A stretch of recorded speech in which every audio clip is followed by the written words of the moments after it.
স্বাগত বিরতিহীন রাত ৯টায় বাংলাদেশে। আপনাদের সাথে আছি আমি আলী আশরাফ এবং আমি ফারহানা লোপা। শুরুতেই জানাবো শিরোনাম। গাজীপুরের মেয়র জাহাঙ্গীরকে আওয়ামী লীগ থেকে বহিষ্কার। সভাপতি মণ্ডলীর সদস্য হলেন মায়া, কামরুল ও লিটন।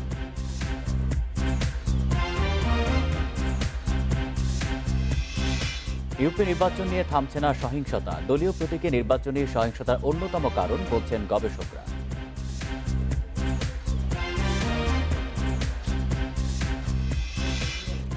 খালেদা জিয়ার অবস্থার উন্নতি হয়নি, সরকার চাইলেই আইনি প্রক্রিয়ায় বিদেশ পাঠাতে পারে, দাবি ফখরুলের।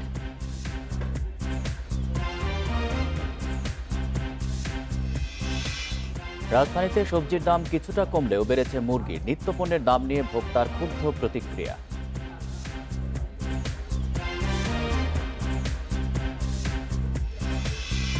কম পুঁজির বাজিতে আশা জাগিয়েও টাইগারদের পরাজয়। সিরিজের প্রথম টি-20তে পাকিস্তান জিতেছে 4 উইকেটে।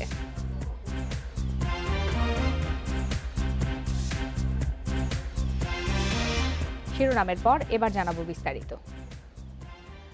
গাজীপুর মেয়র জাহাঙ্গীর আলমের আওয়ামী লীগের সদস্য পদ বাতিল এবং সাধারণ সম্পাদক পদ থেকে বহিষ্কার করার সিদ্ধান্ত নেওয়া হয়েছে। বিকাল 4টায় বাংলাদেশ আওয়ামী লীগের কেন্দ্রীয় কার্যনির্বাহী সংসদের বৈঠকে দলের সভাপতি শেখ হাসিনা সূচনা বক্তব্য রাখেন। এ সভায় বাংলাদেশ আওয়ামী লীগের কেন্দ্রীয় কার্যনির্বাহী সংসদের 3 জনকে প্রেসিডিয়ামের সদস্য অন্তর্ভুক্ত করা হয়েছে। এরা হলেন রাজশাহী সিটি কর্পোরেশনের mayor H M Khairuzzaman Liton, Awami লীগের কেন্দ্রীয় কার্যনির্বাহী সদস্য মোফাজ্জল হোসেন চৌধুরী মায়া ও অ্যাডভোকেট কামরুল ইসলাম। করোনার কারণে স্বাস্থ্যবিধি মেনে আজকের সভায় 50 জন উপস্থিত আছেন। গত সেপ্টেম্বরে সবশেষ কার্যনির্বাহী কমিটির বৈঠকের 2.5 মাসের মাথায় শুরু হলো এবারের বৈঠক।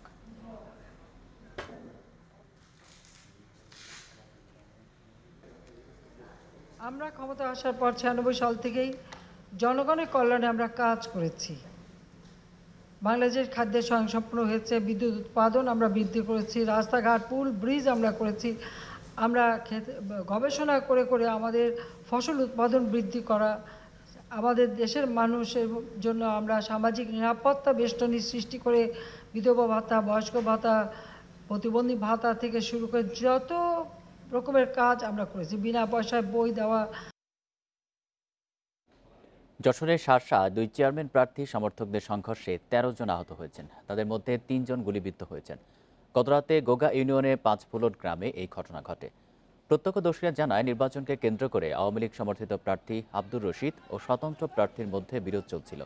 এরই জেরে বৃহস্পতিবার সকালে আওয়ামী লীগ প্রার্থীর উপস্থিতিতে তার সমর্থকেরা স্বতন্ত্র প্রার্থীর সমর্থকদের উপর হামলা চালায়। এক পর্যায়ে রাতে আবারও স্বতন্ত্র প্রার্থীর সমর্থকদের অফিস ভাঙচুর করে গুলি চালানো হয়। এ সময় উভয় পক্ষ সংঘর্ষে জড়ায়। এতে 3 জন গুলিবিদ্ধ সহ 13 জন আহত হন।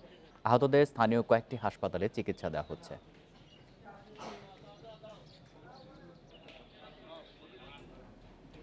মাদারীপুরের কালকিনিতে ইউপি নির্বাচনে পরাজিত নারী সদস্য প্রার্থীর স্বামীকে হাতুড়ি পেটা করেছে দুর্বৃত্তরা। আশঙ্কাজনক অবস্থায় তাকে হাসপাতালে ভর্তি করা হয়েছে। আহত আলমগীর সর্দার লক্ষ্মীপুর ইউনিয়নের 7, 8 ও 9 নম্বর ওয়ার্ডের সংরক্ষিত নারী সদস্য প্রার্থী আসমা বেগমের স্বামী। স্বজনরা জানান, বৃহস্পতিবার রাতে একটি বিয়ের অনুষ্ঠান থেকে বাড়ি ফেরার পথে দুর্বৃত্তরা তাকে তুলে নেয়। পরে আড়িয়াল খাঁ নদের পাড়ে নিয়ে হাতুড়ি ও লোহার রড দিয়ে আঘাত করা হয়। আলমগীরকে গুরুতর অবস্থায় উদ্ধার করে হাসপাতালে ভর্তি করা হয়। গত 11 নভেম্বর ইউপি নির্বাচনে বিজয়ী প্রার্থীর লোকজন এই ঘটনা ঘটাতে পারে বলে অভিযোগ ভুক্তভোগীর পরিবারের।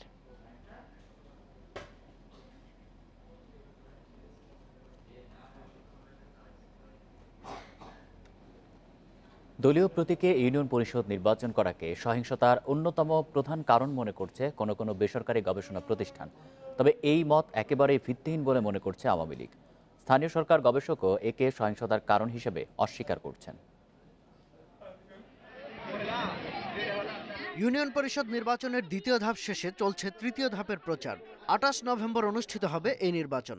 এরই মধ্যে ভোট নিয়ে সহিংসতায় প্রাণ গেছে অন্তত 47 জনের।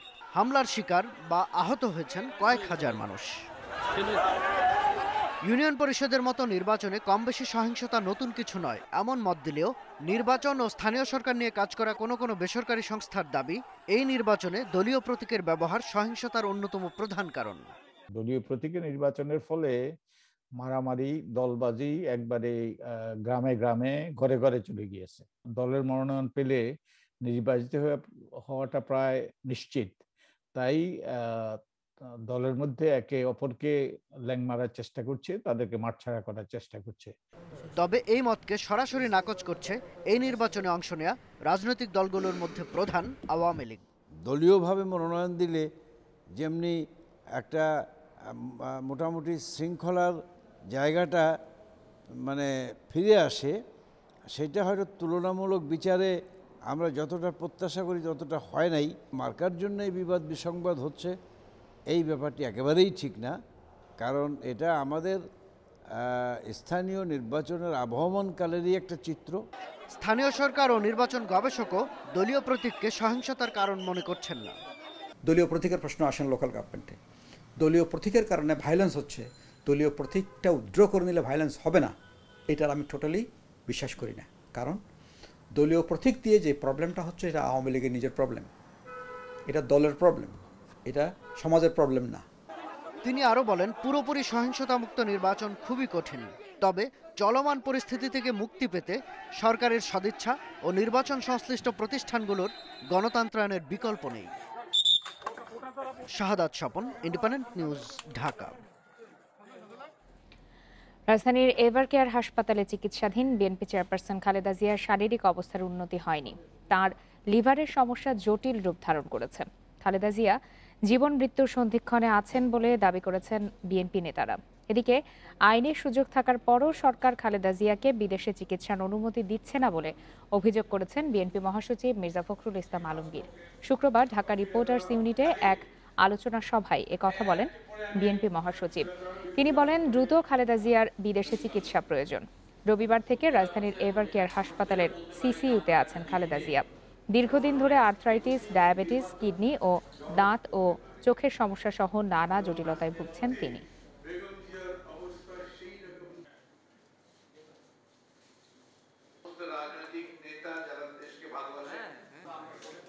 আইনমন্ত্রী বললেন যে এখানে কোনো আইনি সুযোগ নেই তাকে বিদেশে পাঠানোর। এটা ডাহা মিথ্যা কথা। আইনের সুযোগ রয়েছে। এমন ওই যে আইনের কথা তারা বলছেন 401, সেই 401-এর মধ্যেই বলা আছে যে সরকার সম্পূর্ণ একটা সরকারের, সরকার চাইলে তাকে মুক্তি দিতে পারেন, সরকার চাইলে তাকে বিদেশে পাঠাতে পারেন। দেশে করোনায় আরও 7 জনের মৃত্যু হয়েছে। এর মধ্যে পুরুষ 3 এবং নারী 4 জন। এ নিয়ে মোট প্রাণহানি হল 27,946 জনের। 836টি ল্যাবে 24 ঘন্টায় 18,124 নমুনা পরীক্ষায় করোনা শনাক্ত হয়েছে 253 জনের। পরীক্ষা বিবেচনায় শনাক্তের হার 1.40%। শুক্রবার স্বাস্থ্য অধিদপ্তরে বিজ্ঞপ্তিতে জানানো হয়, দেশে মোট করোনা আক্রান্তের সংখ্যা দাঁড়ালো 15,73,711 জনে। সুস্থ হয়েছেন আরও 298 জন। এ নিয়ে মোট সুস্থ 15,37,816 জন।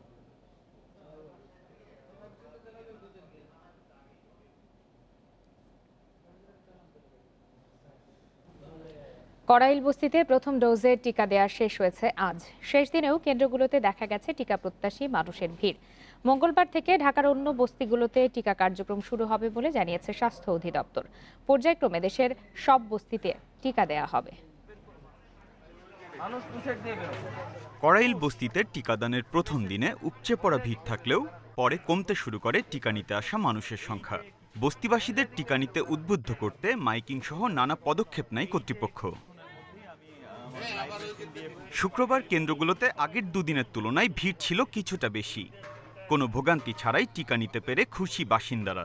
মনে করেন আমরা অফিস করে আজকে বন্ধ পাইলাম, আজকে এই কারণে আজকে আসছি। তো দেশের তো কালকে রাতটা আসছি, আমাকে তো আমরা তো এই দেশে ভোটার, তো আমাকে এই দেশে দেয়নি, কালকে রাত্রে আইসি, আইয়া তো দাঁড়াইলাম। এতদিন আমি টিকা সংগ্রহ করতে চেষ্টা করছি, পাইনি কে। এখন আমি ছুটির দিন আজকে টিকা পাওয়া অনেক ভালো লাগতেছে। বৃহস্পতিবার পর্যন্ত টিকা নিয়েছেন প্রায় 13,000 মানুষ। অনলাইন রেজিস্ট্রেশন না থাকলেও স্পটে গিয়ে টিকা নিতে পারছেন বস্তিবাসীরা। মাইকিং করছি, এরপর আবার মনে করেন মাইকিং করছি, আবারও বাড়ি বাড়ি রিসিপ্লে পাঠাইছি।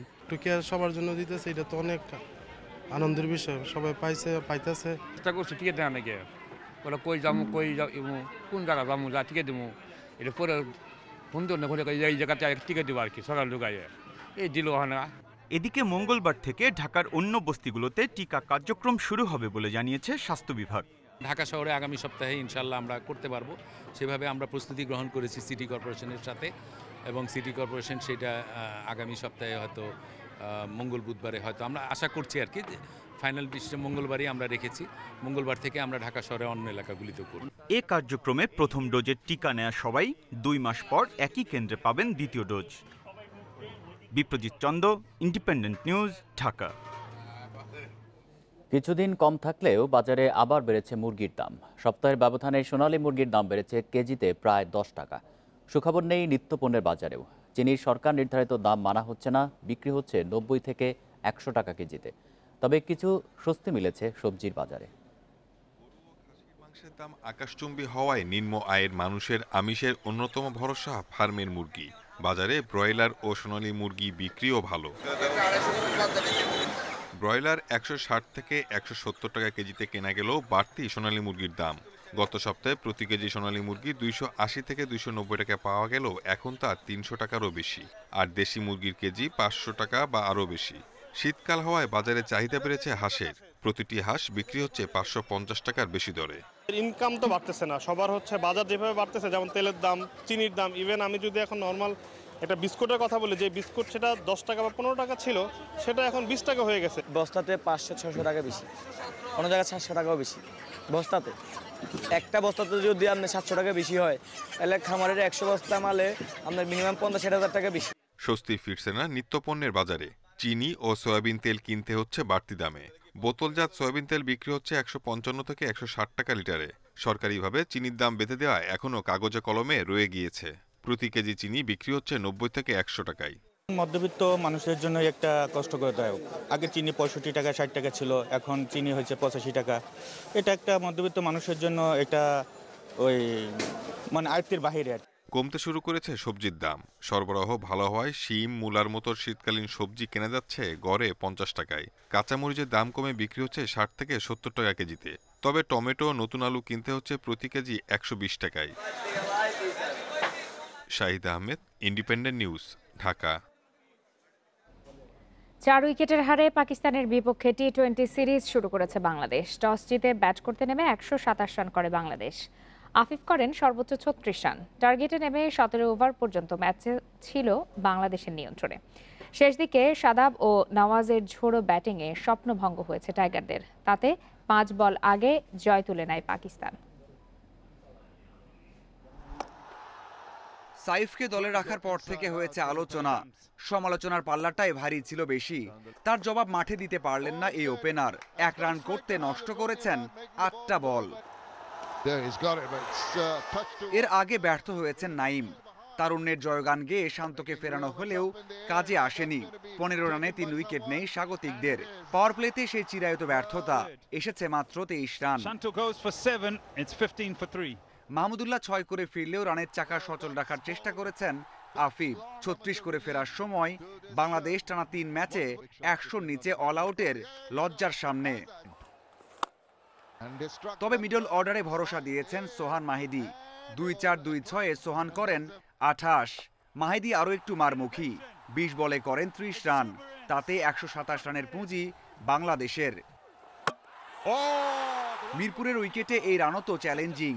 মুস্তাফিজের এমন ডেলিভারি স্বপ্ন দেখিয়েছে। সাজঘরে ফিরিয়েছেন দুর্দান্ত ফর্মে থাকা রিজওয়ানকে। বিশ্বকাপের সর্বোচ্চ স্কোরার বাবরকেও দ্রুত ফিরিয়েছেন তাসকিন। পাকিস্তানকে বিপদে ফেলেছে সোহানের দুর্দান্ত থ্রো। 24 রানেই নেই 4 উইকেট। এরপর হাল ধরেন ফকর ও খুশদিল। তাদের 56 রানের জুটি ভয় ধরিয়েছে।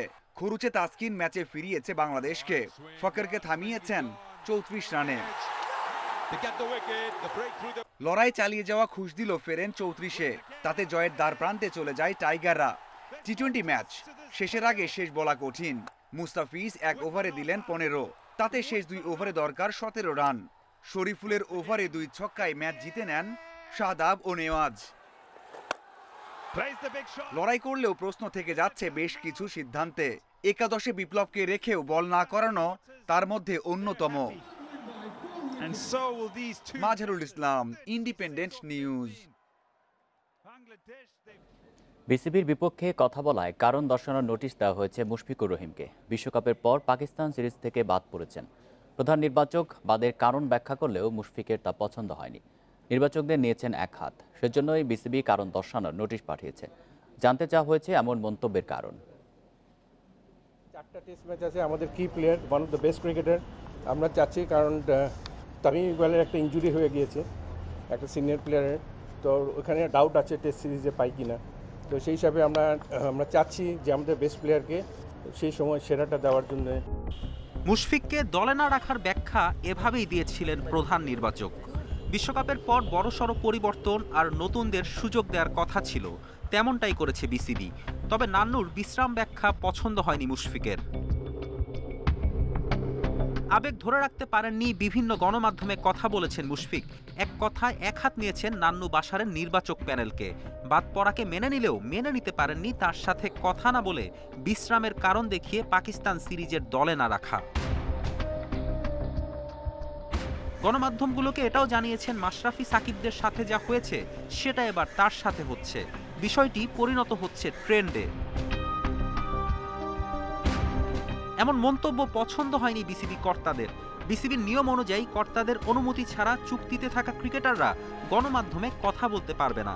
আর সেটা যদি হয় বিসিবি অথবা বিসিবির সাথে সম্পৃক্ত কারো বিপক্ষে দেওয়া মন্তব্য, সেটা তো বোর্ডের আচরণবিধির লঙ্ঘন। সেই কাজটাই করেছেন মুশফিক। বিসিবি ছেড়ে কথা বলছে না, পাঠিয়ে দিয়েছে কারণ দর্শানোর নোটিশ। সেখানে জানতে চাওয়া হয়েছে কেন ও কী কারণে সংবাদ মাধ্যমে এমন মন্তব্য করেছেন। মুশফিকের ব্যাখ্যার উপর নির্ভর করবে বিসিবির করণীয়। ফেরদৌস ইসলাম, ইন্ডিপেন্ডেন্ট নিউজ। এই ছিল বিরতিহীন রাত 9টায় বাংলাদেশে। ইন্ডিপেন্ডেন্ট টেলিভিশনের সব খবরের আরো বিস্তারিত জানতে চোখ রাখুন ফেসবুক, ইউটিউব বা টুইটারে। এতক্ষণ সাথে থাকার জন্য ধন্যবাদ সবাইকে।